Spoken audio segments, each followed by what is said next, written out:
Hi friends, எல்லாருக்கும் வணக்கம். இன்றைக்கி நாம் பார்க்கக்கூடிய வீடியோ 10ஆம் வகுப்பில் செகண்ட் யூனிட் பார்க்க போகிறோம். ஏற்கனவே ஃபஸ்ட் யூனிட் பார்த்துருந்தோம். இப்போ நம்ம பார்க்க போகிறது வந்து 10ஆம் வகுப்பில் இருக்கக்கூடிய 2வது லெசனில் இருக்கக்கூடிய முக்கியமான கொஷின் ஆன்சர். தமிழ் வந்து scoring subject, at the same time eligibility டெஸ்ட்டும் இருக்கிறதுனால தமிழுக்கு இம்பார்ட்டன்ஸ் கொடுத்து படிங்க. இதில் வந்து கொஸ்டின் ரிலேட்டடான இன்ஃபர்மேஷனும் ஷேர் பண்ணியிருக்கேன். இந்த வீடியோ வந்து உங்களுக்கு ரொம்ப யூஸ்ஃபுல்லாக இருக்கும் அப்படின்னு நினைக்கிறேன். வாங்க வீடியோக்குள்ளே போகலாம். ஃபஸ்ட்டு கேட்கிறதா என் குரல் பகுதியிலிருந்து இருக்குது பாருங்கள். வாயு வழக்கம் அறிந்து செறிந்தடங்கில் ஆயுள் பெருக்கம் உண்டாம். இந்த பாடல் வரிகளை பாடினவங்க யார் அப்படின்னு பார்த்தீங்கன்னா ஔவையார். வாயு வழக்கம் அறிந்து செறிந்தடங்கில் ஆயுள் பெருக்கம் உண்டாம் என்று பாடியவர் யார் அப்படின்னா ஔவையார். கிழக்கு என்பதற்கு டேஸ் என்று பெயர். கிழக்கு என்பதற்கு டேஸ் என்று பெயர் அப்படின்னா குணக்கு அப்படின்னு பேர். வாடையை வந்து என்ன சொல்லுவோம் அப்படின்னா வடக்கு அப்படின்னு சொல்லுவோம். குடக்குன்னு வந்தால் மேற்குன்னு வரும். இது வந்து ரொம்ப இம்பார்ட்டண்டான இன்ஃபர்மேஷன்.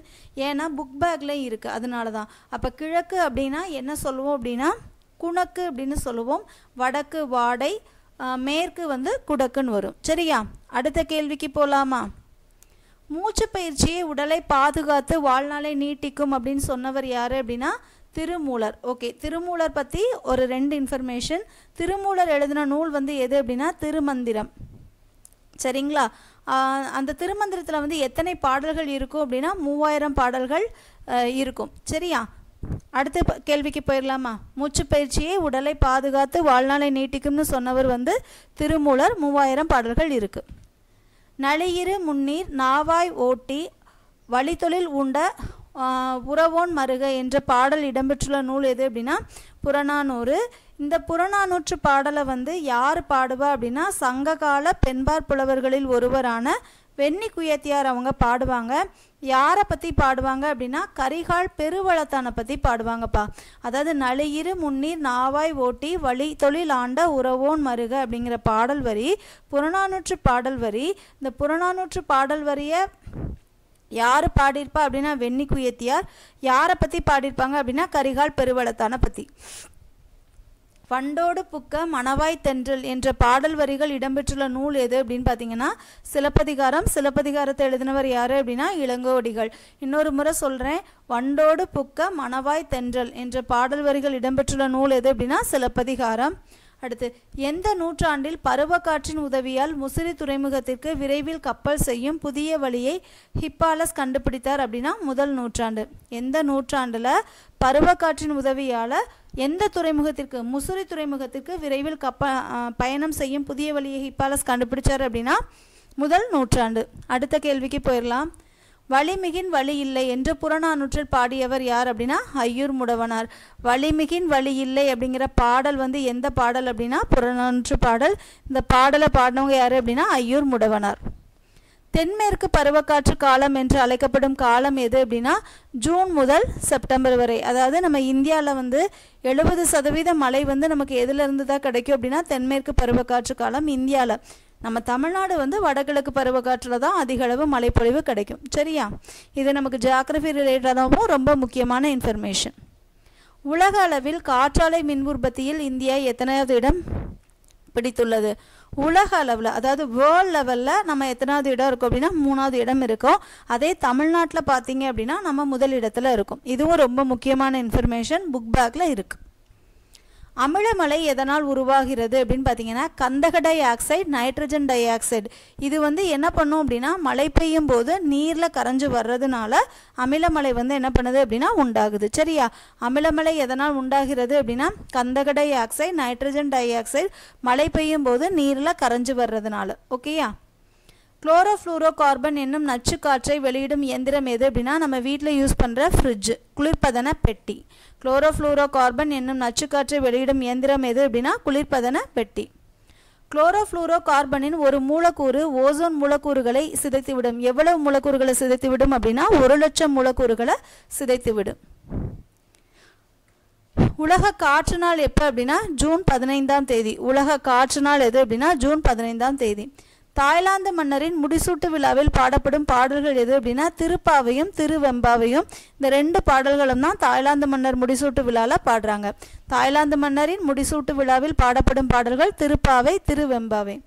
மென்துகிலாய் உடல் வருடி வாஞ்சையுடன் மனம் வருடி என்ற பாடல் வரிகளினுடைய ஆசிரியர் யாரு அப்படின்னா தேவக்கோட்டை வாமூர்த்தி. மென்துகிலாய் உடல் வருடி வாஞ்சையுடன் மனம் வருடி என்ற பாடலோட ஆசிரியர் யாரு அப்படின்னா தேவக்கோட்டை வாமூர்த்தி அவர்கள். அடுத்து காற்றை வாழ உள்ள பாடல்ல உள்ள பகுதி. காற்றை வா மகரந்த தூளை சுமந்து கொண்டு மனத்தை மயிலறுத்துகின்ற. இதில் மயிலறுத்துகின்ற அப்படின்னா மயங்க செய்கின்ற. சரியா, மயிலுறுத்துகின்ற இனிய வாசனையுடன் வா என்ற பாடலின் ஆசிரியர் யார் அப்படின்னா பாரதியார். அடுத்து உரைநடையும் கவிதையும் இணைந்து யாப்பு கட்டுகளுக்கு அப்பாற்பட்டு உருவாக்கப்படும் கவிதை எது அப்படின்னா வசன கவிதை. இந்த வசன கவிதையினுடைய வசன கவிதைன்னு சொன்னாலே வால்ட் விட்மன் தான் ஞாபகம் வரும். ஏன்னா வசன கவிதையில் ரொம்ப ஃபேமஸான ஒருத்தர் வால்ட் விட்மன். அந்த வால்ட் விட்மன் சாயலில் தான் நம்ம பாரதியாரை கவிதைகள் எழுதினதான் நம்ம தமிழ் இலக்கியங்களில் சொல்லப்பட்டிருக்கு. சரியா, உரைநடையும் கவிதையும் இணைந்து யாப்பு கட்டுகளுக்கு அப்பாற்பட்டு உருவாக்கப்படும் வடிவம் எது அப்படின்னா வசன கவிதை. இந்த வசன கவிதைக்கு யார் ரொம்ப ஃபேமஸ் அப்படின்னு பார்த்தீங்கன்னா வால்ட் விட்மன். நம்மளுடைய பாரதியார் வந்து அவருடைய சாயலில் தான் கவிதைகளை எழுத ஆரம்பித்தார். உணர்ச்சி பொங்க கவிதை படக்கும் இடங்களில் எது தடையாக இருப்பதை உணர்ந்த பாரதியார் இவ்வடிவத்தை இலகுவாக கையாண்டார். யாப்பு வந்து தடையாக இருந்துச்சு அப்படின்னு சொல்லி கண்டுபிடிச்சாரு. சரியா, திக்குகள் எட்டும் தீன் தருகிட தீன் தருகிட என்ற பாடலின் ஆசிரியர் யார் அப்படின்னா பாரதியார். திட்டுகள் எட்டும் சிதறி தக்க தீன் தருகிட தீன் தருகிட என்ற பாடலை பாடியவர் யார் அப்படின்னா பாரதியார். விருச்சி அப்படிங்கிறதுனுடைய சொல் என்ன அப்படின்னா நற்சொல் அப்படிங்கிறது. சுவல் அப்படிங்கிறது என்ன அப்படின்னா தோல். கோடு என்ற சொல்லின் பொருள் என்ன அப்படின்னா மலைன்னு அர்த்தம். அடுத்த கேள்வி பாருங்க, நனந்தலை உலகம் என்பதன் எதிர்ச்சொல். இந்த மாதிரி நமக்கு கவர்மெண்ட் எக்ஸாமில் வந்து என்ன தப்பு பண்ணுவோம்னா நமக்கு நனந்தலைன்னா அகன்ற உலகம்னு படிச்சிருப்போம். ஆனால் நமக்கு இதில் கேட்டிருக்கிறது வந்து எதிர்ச்சொல். சரியா, அப்போ எதிர்ச்சொல்லுன்னு வரும்போது என்ன வரும் அப்படின்னா சிறிய உலகம் வரும். இதெல்லாம் காமனாக நடக்கக்கூடிய தவறுகள். மூதூர் என்பதன் இலக்கண குறிப்பு என்ன அப்படின்னா பண்பு தொகை. உருதுயர் என்பதன் இலக்கண குறிப்பு என்ன அப்படின்னா வினைத்தொகை. கைத்தொழுது என்பதன் இலக்கண குறிப்பு என்ன அப்படின்னா 3ஆம் வேற்றுமை தொகை. தடக்கை என்பதனுடைய இலக்கண குறிப்பு என்ன அப்படின்னா உரிச்சொற்றொடர்ப்பா. தடக்கை என்பதனுடைய இலக்கண குறிப்பு என்ன அப்படின்னா உரிச்சொற்றொடர். சிறுதாம்பு தொடுத்த பசலை கன்றின் உருதுயல் அலமரல் என்ற பாடல் வரிகள் இடம்பெற்றுள்ள நூல் எது அப்படின்னா முல்லைப்பாட்டு. அதாவது முல்லைப்பாட்டுங்கிறது ஒரு 10 பாட்டு முல்லைப்பாட்டு வந்து என்ன அப்படின்னு பார்த்தீங்கன்னா 103 அடிகளை கொண்ட நூல் தான் எது அப்படின்னா முல்லைப்பாட்டு. இது 10 பாட்டில் குறைந்த அளவு அடிகளை உடைய நூல் தான் எது அப்படின்னா முல்லைப்பாட்டு. இந்த முல்லைப்பாட்டை பாடினவர் யார் அப்படின்னா நப்பூதனார் அவர்கள் பாடியிருப்பாங்க. சரியா, நப்பூதனார் அவர்கள் வந்து இந்த முல்லைப்பாட்டில் உள்ள பாடல் வரிகளை வந்து பாடியிருப்பாங்க. இதே மாதிரி இந்த 10 பாட்டில் வந்து அதிக அடிகளை உடைய நூல் எது அப்படின்னு பார்த்தீங்கன்னா மதுரை காஞ்சி. இந்த மதுரை காஞ்சியில் வந்து மொத்தம் எத்தனை அடிகள் இருக்கும் அப்படின்னா 782 அடிகள் இருக்கும். இது வந்து ரொம்ப முக்கியமானது. ஏன்னா முல்லைப்பாட்டுங்கிறது 103 அடிகளை கொண்டது. அந்த அதை மாதிரி இந்த பாடல் படிக்கும் போதே நீங்கள் இன்னொரு விஷயமும் சேர்த்து படிங்க. ஃபார் எக்ஸாம்பிள் முல்லைப்பூ படிக்கிறீங்கன்னா அது எந்த பாவகையால் இயற்றப்பட்டதையும் படிங்க. ஏன்னா லாஸ்ட் டைம் நடந்த ஒரு காம்படிட்டிவ் எக்ஸாமில் பாவகைகள் பற்றி கேட்டிருந்தாங்க. இந்த முல்லைப்பாட்டு வந்து எந்த பாவகையால் இருக்கும் அப்படின்னா ஆசிரிய பாவால் இயற்றப்பட்டது. சரியா, முல்லைப்பாட்டு வந்து எதால் இயற்றப்பட்டது அப்படின்னா ஆசிரிய பாவால் இயற்றப்பட்டது. சரியா மேம், இவ்வளோ இன்ஃபர்மேஷன் படிக்கணுமா அப்படின்னா ஒரு கொஸ்டினாக பார்க்காம அது ரிலேட்டடான இன்ஃபர்மேஷன் படிச்சுட்டோன்னா நமக்கு எக்ஸாமுக்கு வந்து ரொம்ப யூஸ்ஃபுல்லாக இருக்கும்.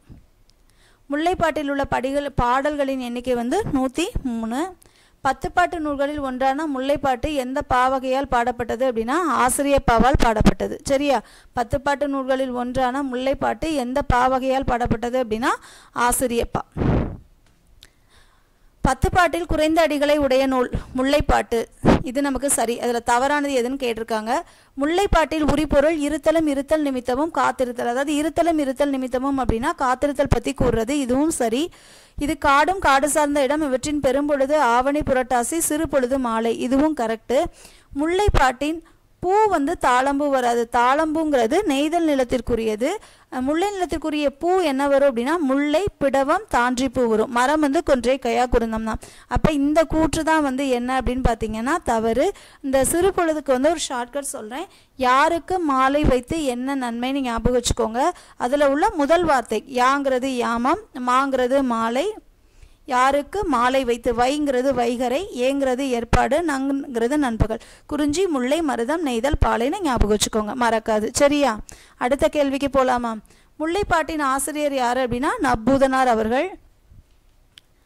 புயலிலே ஒரு தோணி என்ற நூலினுடைய ஆசிரியர் யார் அப்படின்னா பா. சிங்காரம் அவர்கள். வட இந்திய பெருங்கடலில் உருவாகும் புயல்களுக்கு பெயர் வைக்கும் முறை எந்த நூற்றாண்டிலிருந்து தொடங்கியது அப்படின்னா 2000 நூற்றாண்டிலிருந்து பெயர். கஜா என்ற புயலின் பெயரை தந்த நாடு எது அப்படின்னா இலங்கை. பெய்ட்டி புயல், இன்னொரு புயலும் அந்த பாக்ஸில் கொடுத்துருப்பாங்க, தாய்லாந்து. சரியா? 2004 வரைக்கும் நம்ம எத்தனை புயல்களுக்கு பேர் வச்சுருக்கோம் அப்படின்னா 64 புயல்களுக்கு வந்து நம்ம பேர் வச்சுருக்கோம். புலம்பெயர்ந்த தமிழர்கள் பற்றிய ஒரு முதல் புதினம் எது அப்படின்னா புயலிலே ஒரு தோணி. 4 பூதங்கள் என்று அழைக்கப்படும் புயலின் பெயர் என்ன அப்படின்னா ஜல். பல்பல பலவின் பயங்களு கெல்லி என்ற பாடல் வரிகள் இடம்பெற்றுள்ள நூல் எது அப்படின்னா அகநானூறு. இதில் கொல்லி அப்படிங்கிறது நாமக்கல் மாவட்டத்தில் உள்ள கொல்லிமலையை பற்றி குறிப்பிடுவாங்க. அடுத்து அகநானூருக்கு இன்னொரு சிறப்பு பேர் இருக்குது, நெடுந்தொகை அப்படின்னு அழைப்பாங்க. சரிங்களா? பல்பல பலவின் பயங்களு கெல்லி அப்படிங்கிற பாடல் வரி இடம்பெற்றுள்ள நூல் எது அப்படின்னா அகநானூறு. பா. சிங்காரம் எங்கிருந்த பொழுது தென்கிழக்காசியா போர் மூண்டது அப்படின்னா இந்தோனேஷியாவில். அமெரிக்கா, ஜப்பான், சீனா ஆகிய இடங்களை தாக்கும் புயல்கள் எவ்வாறு அழைக்கப்படுகிறது? அமெரிக்கா, ஜப்பான் இடம்புரி புயல்கள் அப்படின்னு சொல்லுவாங்க.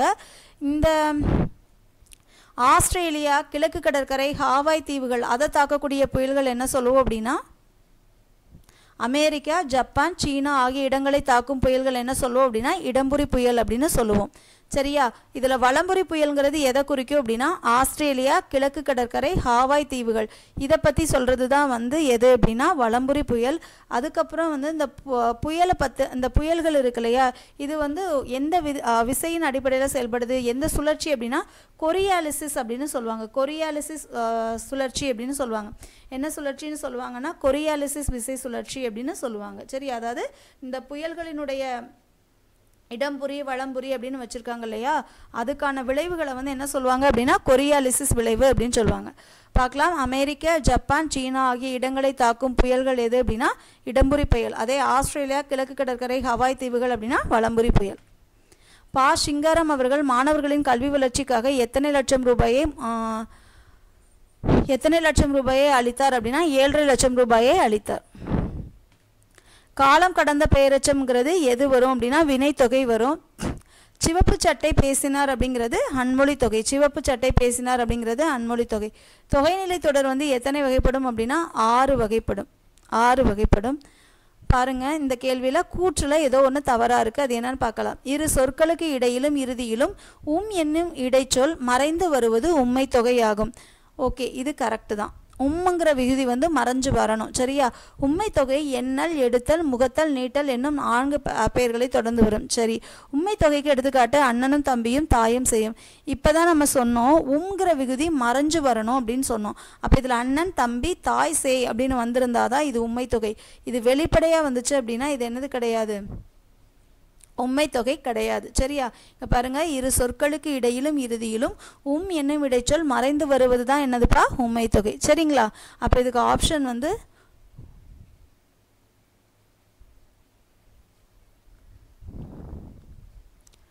கூற்று 1 மற்றும் சரி. சரி, இதில் முதல் கூற்று மட்டும்தான் சரி, 2வது கூற்று தவறு. மார்கழி திங்கள் என்பது என்ன அப்படின்னா இருபெயரொட்டு பண்பு தொகை. நம்ம ஏற்கனவே படிச்சிருப்போம். பொது பெயர் வந்து 2வதும் சிறப்பு பெயர் முன்னாடியும் நின்னா அதை வந்து என்ன சொல்லுவோம் அப்படின்னா இருபெயரொட்டு பண்பு தொகைன்னு சொல்லுவோம். மதுரை சென்றார், இது என்ன அப்படின்னா வேற்றுமை தொகை வரும்பா. மதுரைக்கு சென்றார் அப்படின்னு வரும். அதாவது வேற்றுமை விகுதிகள் என்னெல்லாம்? முதல் வேற்றுமை விகுதி கிடையாது, ஐ, ஆல், கூ, இன், அது, கண்ணு வரும். இப்போ இந்த மதுரை சென்றார் எப்படி எழுதலாம்? மதுரைக்கு சென்றார் அப்படின்னு வரும். அப்போ இதில் வேற்றுமை விகுதி மறைஞ்சு வந்திருக்கு. அப்போ இது என்ன சொல்லுவோம் அப்படின்னா வேற்றுமை தொகை அப்படின்னு சொல்லுவோம். சரியா? உனக்கு பாட்டுகள் பாடுகிறோம், புகழ்ச்சிகள் கூறுகிறோம். பாரதியின் இவ்வடிகளில் இடம்பெற்றுள்ள நயங்கள் எவை அப்படின்னா மோனை, எதுகை. இந்த மோனை எதுகையின் மட்டும் இல்லாமல் முதல் எழுத்து ஒன்றி வர தொடுப்பது மோனை, 2ஆம் எழுத்து ஒன்றி வர தொடுப்பது எதுகை. அது மட்டும் இல்லாமல் கூளை மோனை, முற்று மோனை, மேற்கதுவாய் மோனை, கீழ்கழுவாய் மோனை இதெல்லாமும் தெரிஞ்சு வச்சுட்டு போங்க, ரொம்ப யூஸ்ஃபுல்லாக இருக்கும். அடுத்து பாருங்கள், ஒவ்வொரு ஆண்டும் ஜூன் 15 உலக காற்று நாளாக கொண்டாடி வருகிறோம். ஓகே, நம்ம படிச்சிட்டோம். காற்றாலை உற்பத்தியில் இந்தியா தமிழகம் 2வது இடம் என்பது எனக்கு பெருமையே. இது சரியான்னு பாருங்கள். நம்ம தமிழ்நாடு வந்து முதலிடத்துல தான்ப்பா இருக்குது. அப்போ இந்த கூற்று 2 வந்து தவறு. காற்றின் ஆற்றலை பயன்படுத்தி கடல் கடைந்து வணிகம் செய்து அதில் வெற்றி கண்டவர்கள் தமிழர்கள். அது கரெக்டு தான். அதை பற்றி தான் நிறைய பேர் பாடியிருக்காங்க. அப்போ கூற்று 1, 3ங்கிறது சரி. பாடு இமிழ் பனிக்கடல் பருகி என்னும் முல்லைப்பாட்டு அணி உணர்த்தும் அறிவியல் செய்தி எது அப்படின்னா கடல் நீர் ஆவியாகி மேகமாகுதல். பெரிய மீசை சிரித்தார் அப்படிங்கிறது என்ன அப்படின்னா அன்மொழி தொகை. கொண்டல் அப்படிங்கிறது எது வரும் அப்படின்னா கிழக்கு. கோடை அப்படிங்கிறது மேற்கு. வடக்குங்கிறது வாடை. தென்றல்ங்கிறது தெற்கு. இது ஏற்கனவே நம்ம பார்த்துருந்தோம்ல. அப்போ இதுக்கான ஆப்ஷன் என்ன அப்படின்னு பார்த்தீங்கன்னா 3, 1, 4, 2. இதில் வந்து வடக்கு வாடை ஞாபகம் வச்சுக்கலாம், தென்றல் தெற்குன்னு வச்சுக்கலாம். இந்த 2ஐயும் தான் கொஞ்சம் பார்க்கணும். சரிங்களா? அந்த இடம் காற்றை வா உன்னை பாடாமல் இருக்க முடியாது என்ற பாடலின் ஆசிரியர் யார் அப்படின்னா அப்துல் ரஹ்மான். உலகின் மிகச்சிறிய தவளை என்ற நூலின் ஆசிரியர் யார் அப்படின்னா எஸ் ராமகிருஷ்ணன். இதெல்லாம் பின்னாடி இருக்கும். சீ ப்ரீஸ் அப்படிங்கிறது என்ன அப்படின்னு பார்த்தீங்கன்னா கடல் காற்றை தான் சீ ப்ரீஸ் அப்படின்னு சொல்லுவோம். சூறாவளி அப்படின்னா டொர்னடோ. இதில் இந்த ஸ்டார்ம்னா புயல், டெம்பஸ்ட்னா பெருங்காற்று, லேண்ட் ப்ரீஸ்னா நிலக்காற்று. இது பின்னாடி கொஸ்டினாகவே இருக்குது, பார்க்கலாம். பூக்களை பற்றிய அறிவியல் இலக்கிய செய்திகள் பற்றி கூறியவர் யார் அப்படின்னா இளஞ்சேரன் தான் சொல்லியிருப்பார். இனிப்பான பூ எது அப்படின்னா இழுப்பை பூ. இனிப்பு இழுப்பைன்னு ஞாபகம் வச்சுக்கோங்க. குடிநீருக்காக தன் மனதை ஏற்றும் பூ எது அப்படின்னு பார்த்தீங்கன்னா பாதிரி பூ. ஸ்ட்ராம் என்ற ஆங்கில சொல்லுக்கு இணையான சொல் எது அப்படின்னா ஸ்ட்ராம்னா புயல். டர்னடோ அப்படிங்கிற சொல்லுக்கு இணையான சொல் எது அப்படின்னா சூறாவளி அப்படிங்கிறது. டெம்பஸ்ட் அப்படிங்கிறது பெரும் காற்று. வேர்ல்ட் வைண்ட் என்ற ஆங்கில சொல்லுக்கு இணையான தமிழ் சொல் எது அப்படின்னா சுழல் காற்று அப்படிங்கிறது சரியான விடை. குயில் பாட்டு அப்படிங்கிற நூலை எழுதினவர் யார் அப்படின்னா பாரதியார். குயில் அதாவது கண்ணன் பாட்டு, பாப்பா பாட்டு, குயில் பாட்டு, பாட்டுன்னு வந்தால் பாரதியார். அதே குயில் அப்படிங்கிற இதெல்லாம் நடத்தினவங்க யார் அப்படின்னா பாரதிதாசன். கன்ஃபியூஸ் பண்ணாதீங்க. ப்ரீவியஸ் இயரில் கேட்ட கொஸ்டின் கன்ஃபியூஸ் பண்ணுற கொஸ்டின். அதோ அந்த பறவை போல என்ற நூலை எழுதியவர் யார் அப்படின்னா முகமது அலி. உலகின் மிகச்சிறிய தவளை S Ramakrishnan. Okay friends, questions அவ்வளோதான், முடிஞ்சிருச்சு. இந்த வீடியோ உங்களுக்கு யூஸ்ஃபுல்லாக இருக்கும் அப்படின்னு நினைக்கிறேன். வீடியோ யூஸ்ஃபுல்லாக இருந்துச்சு அப்படின்னா ப்ளீஸ் கிவ் ஒன் லைக். நீங்கள் கொடுக்குற ஒவ்வொரு லைக்கும் அடுத்தடுத்து மோட்டிவேஷனாக இருக்கும் இன்னும் நிறைய வீடியோஸ் கொடுக்க. இப்போ எக்ஸாம்பிள் நான் இன்றைக்கி காலையில் உங்களுக்கு ஒரு வீடியோ கொடுக்குறேன். நீங்கள் லைக்ஸ் கொடுத்துட்டிங்கன்னா எனக்கு வந்து என்ன தோணுன்னா ஐயோ இந்த வீடியோ கொடுக்கலாமா அந்த வீடியோ கொடுக்கலாமா அப்படின்னு நமக்கு ஒரு மோட்டிவேஷனாக இருக்கும். சரியா? அந்த வீடியோ ரொம்ப யூஸ்ஃபுல்லாக இருக்கும்னு நினைக்கிறேன். உங்களோட ஃப்ரெண்ட்ஸ் யாராவது படிக்கிறாங்க அப்படின்னா கண்டிப்பாக ஷேர் பண்ணுங்கள். தேங்க்ஸ் ஃபார் வாட்சிங். அடுத்து ஒரு நல்ல வீடியோவோடு சந்திக்கலாம்.